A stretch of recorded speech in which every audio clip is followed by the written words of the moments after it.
आइए एक फिल्मी दृश्य देखते हैं। एक बहुत सीधा आदमी था जिसका नाम था भूतनाथ। अब जैसे आपको ये नाम सुन के थोड़ी हंसी आई होगी, ऐसे ही सब लोग उस पर बहुत हंसते थे। एक बार वो एक हवेली में नौकरी करने गया। वहां पर उसे मालकिन मिली। मालकिन ने उसका नाम पूछा।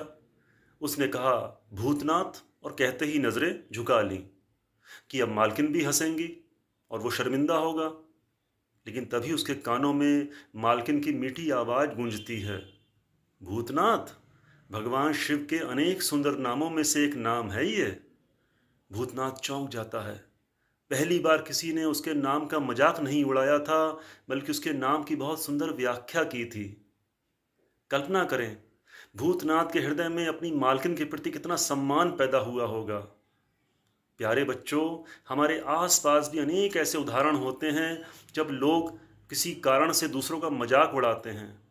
ऐसे में अगर हम उनका मजाक ना उड़ाकर उनका सहारा बने, उनका समर्थन करें किसी भी रूप में, तो हम उनके हृदय में स्थान बना सकते हैं। उदाहरण के लिए, कोई बच्चा मोटा है तो बच्चे उसे मोटू कहकर चिढ़ाते हैं। कोई बच्चा काला है तो लोग उसे कालू कहकर चिढ़ाते हैं। कोई बच्चा कद में थोड़ा छोटा है तो लोग उसे बौना कहकर चिढ़ाते हैं। ऐसे में हम अगर उसे बच्चे को केवल उसके नाम से ही पुकारें तो उस बच्चे के हृदय में अपने प्रति सम्मान पैदा करेंगे। कोई बच्चा पढ़ने में पीछे हो रहा है, हम उस बच्चे का सहारा बने, उस बच्चे को आगे लाएं।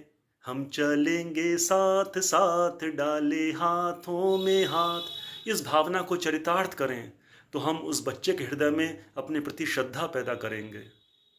किसी बच्चे को सर जी कक्षा में डांट रहे हैं और बाकी बच्चे उस डांट का मजा ले रहे हैं।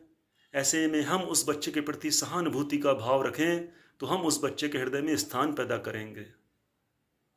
कोई बच्चा की कोई चीज खो गई है, सब लोग तमाशबीन बन रहे हैं, लेकिन हम उस चीज को खोजने में उस बच्चे की सहायता करें तो हम उस बच्चे के हृदय जीत लेंगे। कोई बच्चा किसी कारण से हार गया है खेल में और बाकी सब लोग जीतने वाले को बधाई दे रहे हैं, लेकिन हम उस बच्चे के पास जाकर उसको ढाढ़स बंधाते हैं, उसका हाथ पकड़ते हैं, हम उस बच्चे के हृदय में स्थान पैदा करेंगे। ये बहुत छोटी छोटी बातें हैं, लेकिन ये किसी के भी दिल को जीतने के लिए पर्याप्त हैं। वास्तव में असली विजय लड़ाई के मैदानों में नहीं होती, बल्कि ऐसे व्यवहार से होती है। और ऐसा व्यवहार ही ये बताता है कि हम वास्तव में कितने शिक्षित हैं। तो आइए बच्चों का, लोगों का मजाक उड़ाने की बजाय उनके पक्ष में खड़े हों, उनका सहारा बने, उनके प्रति सहानुभूति रखें, समानुभूति रखें और उनके दिल को जीतें।